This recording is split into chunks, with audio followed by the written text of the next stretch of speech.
Today marks my first proper piece of coverage for Radical Heights. This Friday and every Friday after it, we'll be creating a new piece of content for the game, such as state of the game updates after the release of patches like the one we saw this week, tips, guides, strategies, and tutorials, and of course, many a video as we watch the game make its way through the early access process.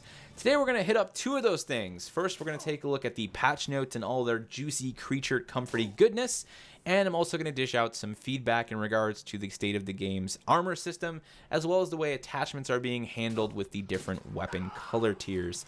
Let's start by taking a look at that creature comfort goodness, because there is a lot of it dropping in this patch, and I think first and foremost and most important for all of our ears is some much needed audio tuning. So they've increased the volume of important sounds like footsteps and decreased the volume of less important sounds like the announcer voice. As much as we all like to hear spin to win, spin to win, we don't want it to deafen us to the point where we can't hear someone coming around the corner about to blast us in the face with a shotgun. Very happy about those changes.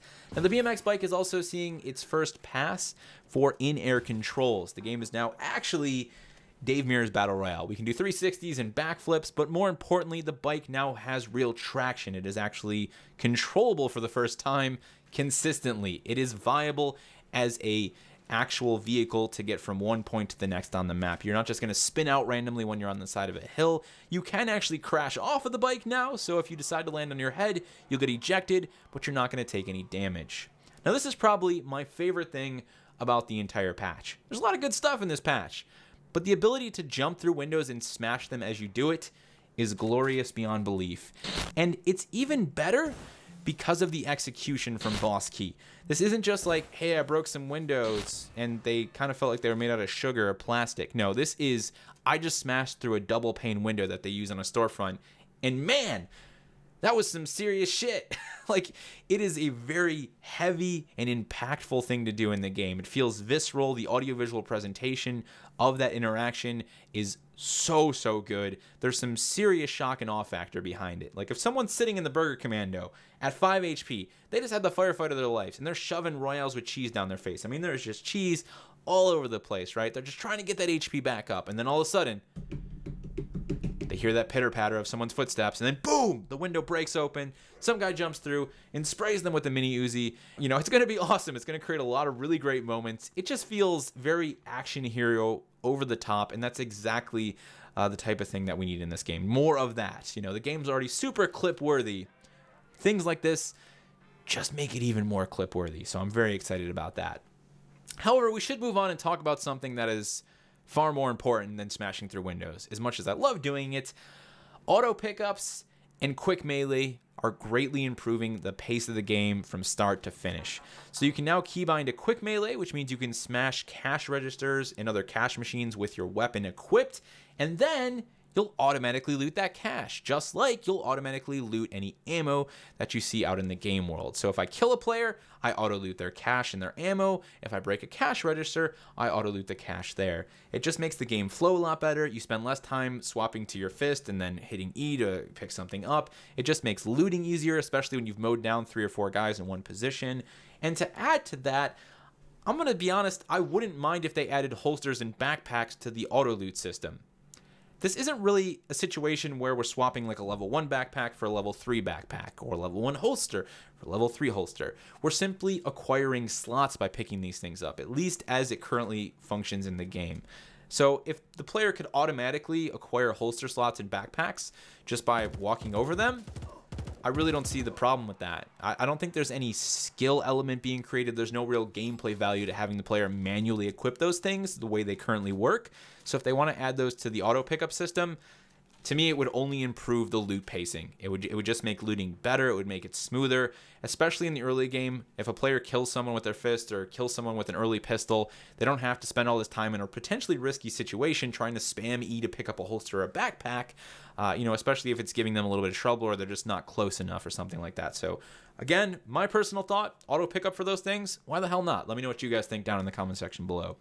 Let's move on and talk about some actual content that was added to the game. We've got a few new cosmetics, a bunch of shades and sunglasses have been added, and we also got our first new weapon. The FAL is now in the game, and it sounds amazing. It's chambered in 308, just like the M14. It fires in single shot or full auto.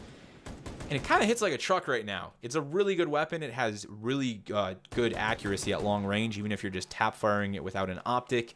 It's probably going to get damage nerfed at some point, but right now it sounds great, it functions great, and more importantly, it's added to a very diverse weapons table now, because all of the weapons now have their gold tier drops working, and many of them now have like green and blue tier drops. So we're seeing green augs finally. There's just a lot more weapons in general in the game. Not because they've added a bunch more, but because they finally fixed a lot of the bugs that were creating situations in which certain color tiers for certain weapons wouldn't drop, or certain weapons just wouldn't drop at all outside of spin to win or outside of the crates. So you're seeing the AUG, you're seeing the FAL, you're seeing gold M16s with all the attachments. It is a very welcome change. Now, speaking of color tiers for weapons, let's hit on this really quick. Because previously, blue tier weapons had scopes on them. So if I got a blue tier M16, it had like the 4X style scope on it. Now it has iron sights. So they've actually changed the number of attachments and the attachments that certain color tier weapons have. Blue tier weapons no longer give you a scope. You're stuck with iron sights. I am 100% on board with this change. We were at a situation where it was harder to have a weapon without an iron sight or without a scope than it was to have one with. So at the start of a game, you tend to be one of the only people running around with like an iron sight weapon, while everyone else has got like blue weapons with scopes and extended magazines on them. So again, I think the less super powerful optics we have in battle royales, the better. Having a bunch of people with like really zoomy 4X optics tends to slow down the pace of the game. And I know that the optics in the game right now don't actually have a lot of magnification unless you have the Dragunov, but still for the long term, I think it's just a healthier decision. Another thing I'd like to see them do is to swap out what used to be that 4X style optic on the blue weapons and give us a non-magnified optic of some sort. You know, an aim point with 1X, a red dot with 1X, or a hollow sight with 1X. I think that would be a nice middle ground. It would be a bit of a reward. The player wouldn't have to deal with iron sights. Even as the iron sights improve and get a little bit more clarity, it would still be nice to have some sort of a red dot there. So that's just my feedback long term for that system. Now, in terms of weapons and gear, we actually got a bunch of tweaks and changes, and I'm just going to kind of read through the list here because there's so many of them. Obviously, the new FAL.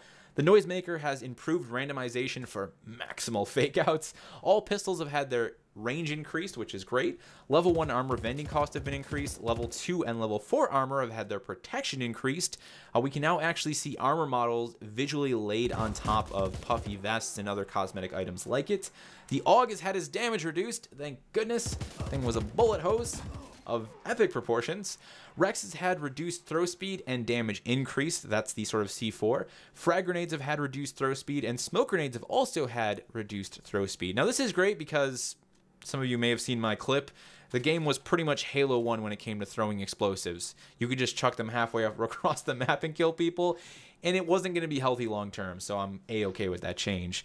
Now, the Uzi has had its vending cost increased, which is good because it's a really great weapon, a really great starting weapon. It should cost a little bit more, and this falls in line with the pistol stuff. So while we also saw that increase to pistol range, the Python specifically has had its damage increased. I believe the dev said it's a 3-shot kill on no armor now. It's also, in turn, had its vending cost increased. And last but not least, the rockets have had their damage increased. So if you get a rocket launcher for like $3,500, I think it is, it's going to shred more face than it shredded before. Very happy about that. Now I want to talk about armor because this is where my armor feedback is going to come into play. Here's the issue I have with armor currently.